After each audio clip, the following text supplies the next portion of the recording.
नमस्कार. माझा सिंधुदुर्ग ब्रेकिंगच्या राजकारणावरील चर्चेच्या या महत्त्वपूर्ण सदरामध्ये आपल्या सर्वांचं हार्दिक स्वागत. संपूर्ण महाराष्ट्रामध्ये विधानसभा निवडणुकीची रणधुमाळी सुरू झाली आहे. उमेदवारी अर्ज भरून झालेत. उमेदवारी मागे घेण्याची तारीख उलटून गेली आणि त्यानंतर सर्वच उमेदवारांनी आपल्या प्रचाराचा आखाडा गाजवायला सुरुवात केली आहे. तळ कोकणातील 3 मतदारसंघांपैकी हाय व्होल्टेज ड्रामा ज्या मतदारसंघात मानला जात आहे तो मतदारसंघ अर्थात सावंतवाडी विधानसभा मतदारसंघ. ज्या मतदारसंघामध्ये विद्यमान आमदार तथा शालेय शिक्षण मंत्री दीपक केसरकर यांची प्रतिष्ठा पणाला लागली आहे.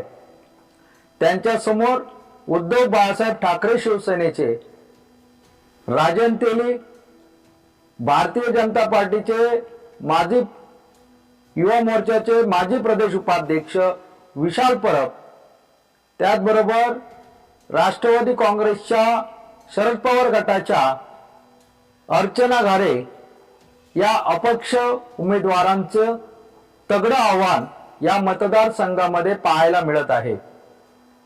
हा मतदारसंघ सावंतवाडी, वेंगुर्ला आणि दोडामार्ग या 3 तालुक्यांनी बनलेला आहे. या मतदारसंघामध्ये मतदारांची संख्या 2,30,000 आहे. यामध्ये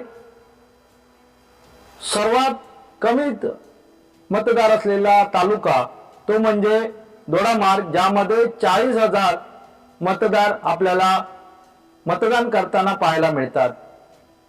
2 नंबरचा तालुका जवळपास 67,000च्या जवळपास असलेला अर्थात वेंगुर्ला तालुका आणि त्यानंतर 1,20,000च्या वर असलेला सावंतवाडी तालुका, असा एकूण 2,30,000 मतदारांचा हा मतदारसंघ आहे. या मतदारसंघावर सध्याच्या घडीला शिवसेनेची मजबूत पकड दिसते. 2019च्या विधानसभा निवडणुकीनंतर 2022 मध्ये स्थित्यंतर झालं आणि शिवसेनेचे 2 भाग झाल्यानंतर ही प्रथमच निवडणूक होत आहे. त्यामुळे या निवडणुकीकडे सर्वांचंच लक्ष लागून राहिलंय. या मतदारसंघामध्ये दीपक केसरकरांची बाजू भक्कम मानली जात असली तरी सध्याच्या घडीला या ठिकाणी उद्धव बाळासाहेब ठाकरे आणि 2 अपक्ष उमेदवार यांचं आव्हान मोडीत काढण्याची या ठिकाणी फार मोठा पराकाष्ठा ही दीपक केसरकर यांना करावा लागणार आहे. एकंदर या मतदारसंघाचा आढावा घेऊया. या मतदारसंघामध्ये 2014 आणि 2019 मध्ये दुरंगी लढत आपल्याला पाहायला मिळाली होती. ती म्हणजे दीपक केसरकर विरुद्ध राजन तेली. दोन्ही वेळेला राजन तेली हे दीपक केसरकर यांच्या समोर अपक्ष उमेदवार म्हणून उभे राहिले. 2019च्या निवडणुकीमध्ये राजन तेली आणि दीपक केसरकर यांच्यामध्ये तगडा सामना आपल्याला पाहायला मिळाला. या निवडणुकीत दीपक केसरकर यांनी 14,000 मतांनी विजय मिळवला होता. त्यावेळी संपूर्ण भाजप ही राजन तेली यांच्या पाठीमागे अप्रत्यक्षपणे राहिलेली आपल्याला पाहायला मिळाली. तरी असताना दीपक केसरकर यांनी हा विजय खेचून आणला होता. मात्र त्यावेळीची परिस्थिती वेगळी होती, कारण त्यावेळी शिवसेना एकसंघ होती. 2024च्या या वर्षाचा जर आढावा घेतला गेला तर नुकत्याच झालेल्या लोकसभा निवडणुकीमध्ये या ठिकाणी उद्धव बाळासाहेब ठाकरे शिवसेना विरुद्ध महायुतीचे अर्थात भाजपचे खासदार नारायण राणे असा सामना या ठिकाणी रंगला होता. यामध्ये सावंतवाडी मतदारसंघाने नारायण राणे यांना 31,000चं लीड दिलं होतं. हे मताधिक्य केसरकरांसाठी या विधानसभेमध्ये जमेची बाजू ठरणार आहे. या मतदारसंघामध्ये राजन तेली हे गेली 10 वर्षे भाजपचे जिल्हाध्यक्ष म्हणून काम करत होते, त्यामुळे त्यांचा तगडा जनसंपर्क हा या मतदारसंघातील ग्रामीण भागात आहे, त्यामुळे त्याचा फायदा या ठिकाणी त्यांना होईल।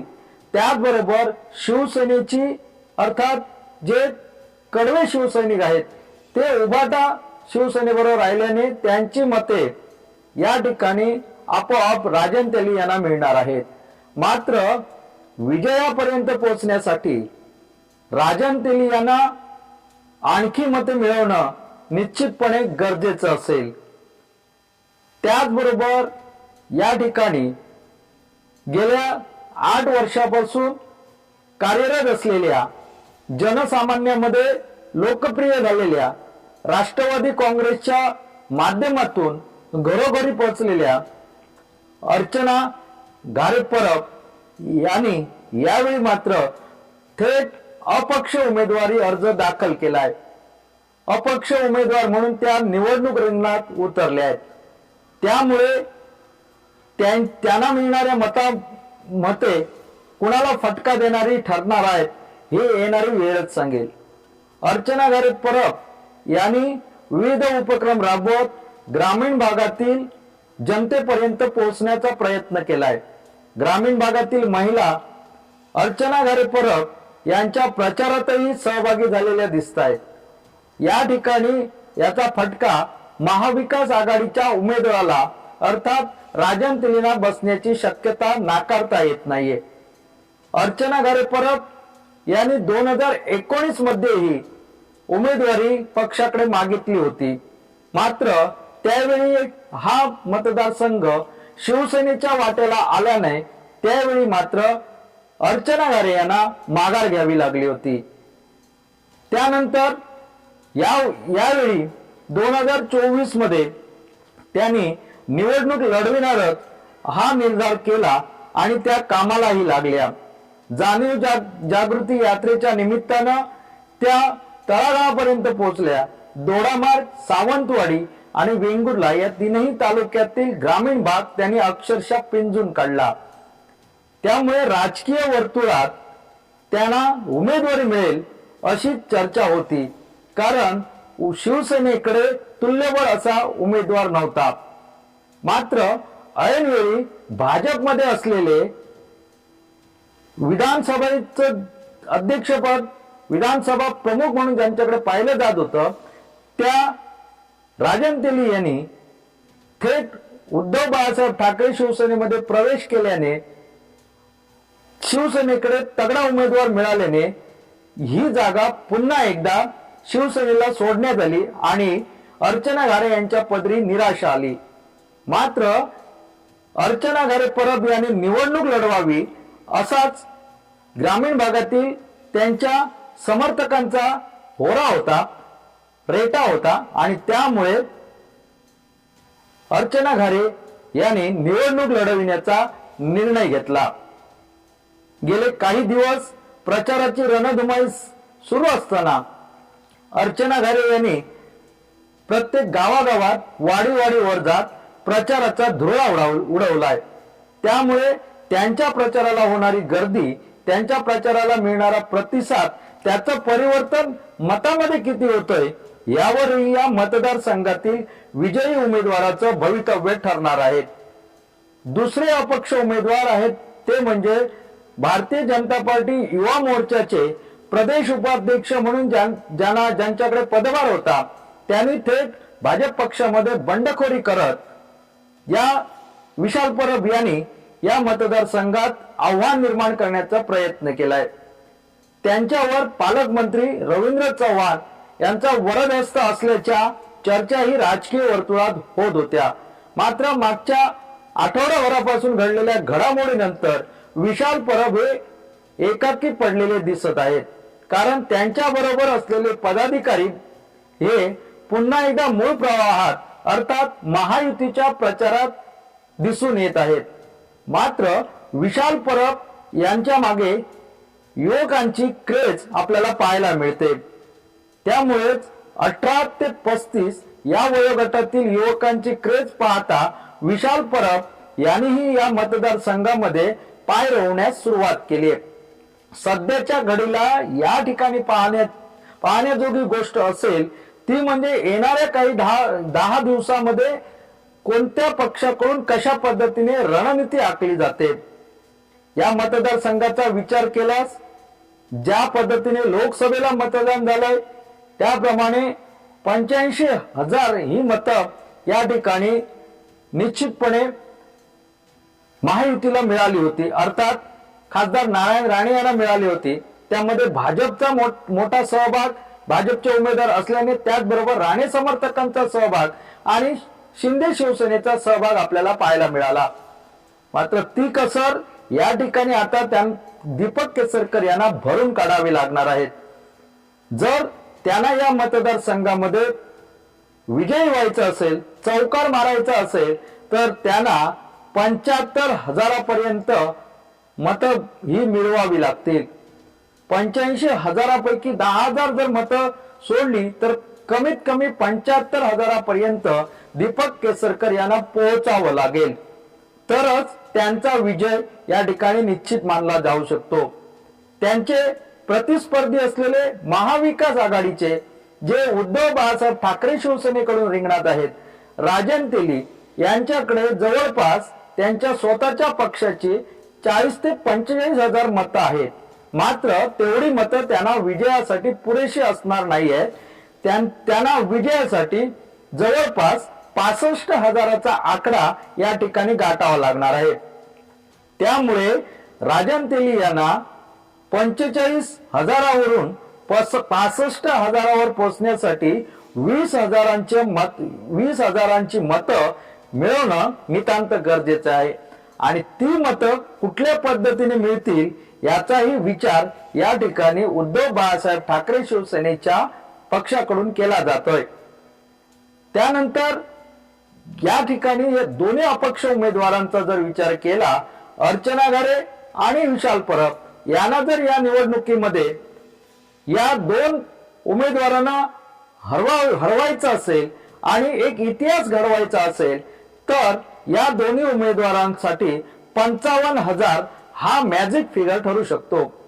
जर अर्चना घारे किंवा विशाल परब हे जर 55,000च्या पार गेले तर मात्र सावंतवाडी मतदारसंघामध्ये एक इतिहास घडत प्रथमच अपक्ष उमेदवाराचा झेंडा फडकू शकतो.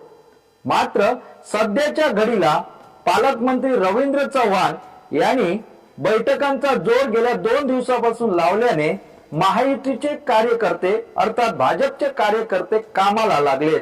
जी काही प्रमाणात नाराजी केसरकरांवर होती ती नाराजी दूर करण्यात पालकमंत्री रवींद्र चव्हाण, आमदार नितेश राणे यांना यश आलेलं दिसतंय. त्याचमुळे या ठिकाणी दीपक केसरकर यांच्या विजयाची शक्यता पुन्हा एकदा वर्तवली जाते. मात्र दुसऱ्या बाजूचा विचार केल्यास प्रचारामध्ये या ठिकाणी उद्धव बाळासाहेब ठाकरे हे सोशल मीडिया अथवा प्रिंट मीडियाच्या माध्यमातून जरी समोर येत नसले तरी त्यांचा प्रचार या ठिकाणी मात्र सुरू आहे. त्यामुळे नेमकं समीकरण त्यांचं काय असेल हेही पाहणं गरजेचं असेल. भाजपमध्ये जे अजूनही नाराज काही घटक असतील, जे मनातून नाराज असतील, त्यांची मतं राजन तेली आपल्याकडे वळवणार की विशाल परब यावरही या मतदारसंघातील राजकीय समीकरण अवलंबून असेल. एकंदर या मतदारसंघाचा जर विचार केला तर अर्चना घारे परब यांना महिलांची समर्थ साथ मिळताना दिसते. त्यामुळे महिलांचा फॅक्टर या निवडणुकीमध्ये महत्वाचा मानला जातोय. राज्य सरकारने मुख्यमंत्री लाडकी बहीण योजना आणत महिलांना आपल्याकडे आकृष्ट केलंय. त्यामुळे या महिलांचं मतदान महायुतीच्या उमेदवार होईल असा राजकीय अंदाज वर्तवला जात असला तरीही एक फ्रेश चेहरा, एक नवा चेहरा म्हणून अर्चना घारे हा नवा पर्यायही मतदारांकडे उपलब्ध आहे. त्याच्या जोडीला विशाल परब यांचाही चेहरा या मतदारसंघासाठी फ्रेश चेहरा म्हणून पुढे आणला जातोय. स्टार प्रचारक म्हणून दोन्ही अपक्षांकडे कोणतेही मोठे नेते नसले तरी सर्वसामान्य जनता हीच माझे स्टार प्रचारक असे सांगत दोन्ही उमेदवार प्रचाराचा धडाका लावताना दिसत आहेत। ठिकठिकाणी वैयक्तिक घरोघरी जात गाठीभेटी घेत आपली भूमिका हे अपक्ष उमेदवार स्पष्ट करताना दिसत आहेत। दुसऱ्या बाजूचा विचार या ठिकाणी महायुतीचे उमेदवार असलेले दीपक केसरकर यांची मदार या ठिकाणी भारतीय जनता पार्टी आणि राणे समर्थक यांच्यावरच अवलंबून असेल। पूर्वाश्रीचे राणे समर्थक असलेले आणि भाजपमध्ये असलेले संजू परब हे शिंदे शिवसेनेत आल्याने आणि त्यांच्याकडे जिल्हा संघटक पद असल्याने त्यांनी प्रचाराची यंत्रणा प्रभावीपणे राबविण्यास सुरुवात केली आहे। त्यांना समर्थ अशी साथ भाजपचे महेश सारंग यांची मिळत असल्याने सावंतवाडी मतदारसंघात भाजप आणि शिवसेना यांचा मिलेसूर मेरा तुम्हारा पाहायला मिळतोय। त्यातच पालकमंत्र्यांनी दिलेले डोस या ठिकाणी या कार्यकर्त्यांना ऊर्जा देणारी ठरते।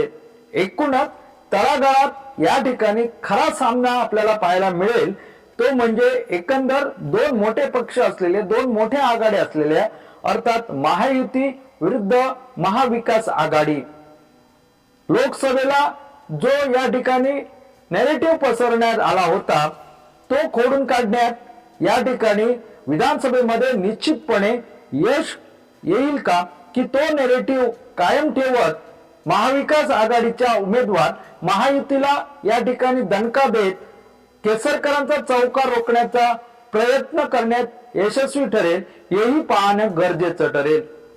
एकूणच या ठिकाणी विविध मुद्द्यावरून दीपक केसरकर यांना राजन तेलीने वेळोवेळी टार्गेट केलंय। मात्र अपक्ष असलेले उमेदवार अर्चना घारे असो किंवा विशाल परब हे मात्र थेट दीपक केसरकर यांच्यावर टीका करण्याचं टाळत आहेत। तर दुसऱ्या बाजूला दीपक केसरकर यांचे पदाधिकारी दीपक केसरकरांनी कोणकोणते उद्योग या ठिकाणी आणलेत, कोणकोणते उद्योगधंदे येण्याच्या मार्गावर आहेत, आडाळी MIDC ची परिस्थिती काय आहे हे मतदारांना पटवण्याचा प्रयत्न करत आहेत। तर दुसऱ्या बाजूला विरोधकांकडून केसरकरांनी विकास कामे केलीच नसल्याचा आरोप करत केसरकरांना घेरण्याचा प्रयत्न केला जातोय। मात्र केसरकरही त्याला आपल्या पत्रकार परिषदामधून वेळोवेळी उत्तर देताना दिसत आहेत। एकंदर 20 तारीखला मतदान होणार आहे आणि अवघे 8 ते 10 दिवसांचा कालावधी या सर्व उमेदवारांकडे आहे। त्यामुळे सावंतवाडी विधानसभा मतदारसंघातील राजकीय वातावरण येत्या 4-5 दिवसात अक्षरशः ढवळून निघणार एवढं मात्र नक्की आहे। एकूणच या मतदारसंघाचा विचार केल्यास कोणता उमेदवार या ठिकाणी निवडून येईल हे आत्ताच भाकीत करणं थोडंसं जिक्रच ठरेल। मात्र येणारा उमेदवार हा फार मोठ्या मताधिक्याने येणार नाही असं या ठिकाणी दिसून येतंय। घासाघीस ही नक्कीच होईल। मात्र अपक्षांना मिळणारी मते ही या मतदारसंघामध्ये निवडून येणाऱ्या आमदाराचं भवितव्य हे निश्चित ठरेल। या निवडणुकीकडे खासदार नारायण राणे यांचं बारीक लक्ष असल्याने राणे समर्थक या मतदारसंघातून केसरकरांना विजयी करण्यासाठी भाजपच्या पदाधिकाऱ्यांबरोबर प्रयत्न करताना दिसत आहेत। तर दुसऱ्या बाजूचा विचार केल्यास उद्धव बाळासाहेब ठाकरे शिवसेनेला काँग्रेसची साथ त्याचबरोबर अजित पवारांच्या राष्ट्रवादीची साथ कितपत मिळते यावरही त्यांना मिळणाऱ्या मतांची आकडेवारी ठरणार आहे। एकूणच सध्याच्या घडीला जर विचार केला महायुतीचे दीपक केसरकर अपक्ष उमेदवार अर्चना घारे परब अपक्ष उमेदवार विशाल परब यांनी सोशल मीडिया इलेक्ट्रॉनिक मीडिया आणि प्रिंट मीडियाच्या माध्यमातून आपला प्रचार या ठिकाणी जोरदार सुरू केलेला दिसतोय।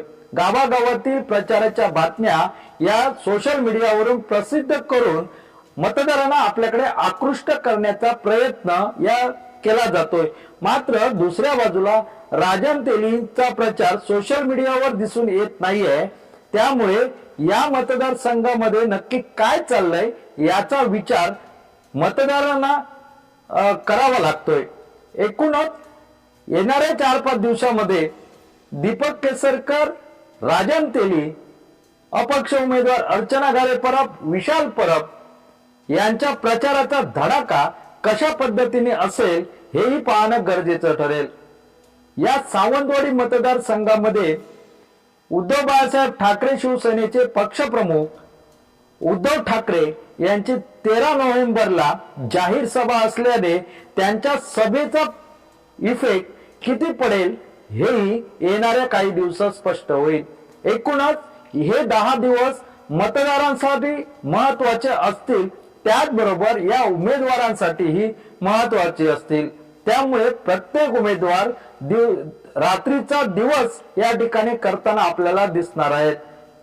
नाराजांना आपलेसे करणं, दुसऱ्या पक्षात नाराज असलेल्या पदाधिकाऱ्यांना आपल्याकडे खेचण्याचा प्रयत्न या ठिकाणी महायुती आणि महाविकास आघाडी करून केला जातोय। एकूणच हा मतदारसंघ हाय व्होल्टेज ड्रामा म्हणून का ओळखला जातो हे एकंदर या परिस्थितीवरून आपल्या समोर आलेलेच असेल। एकूणच या मतदारसंघावर बाजी कोण मारेल हे पाहणं गरजेचं ठरेल। या ठिकाणी विजयी चौकार दीपक केसरकर मारतील की आपला पहिला विजय या ठिकाणी राजन तेली साकारतील की कधी नव्हे तो अपक्ष इतिहास घडवतील याकडेही साऱ्यांच्या नजरा असतील। मात्र त्यासाठी आपल्याला 23 नोव्हेंबरची वाट पाहावी लागेल।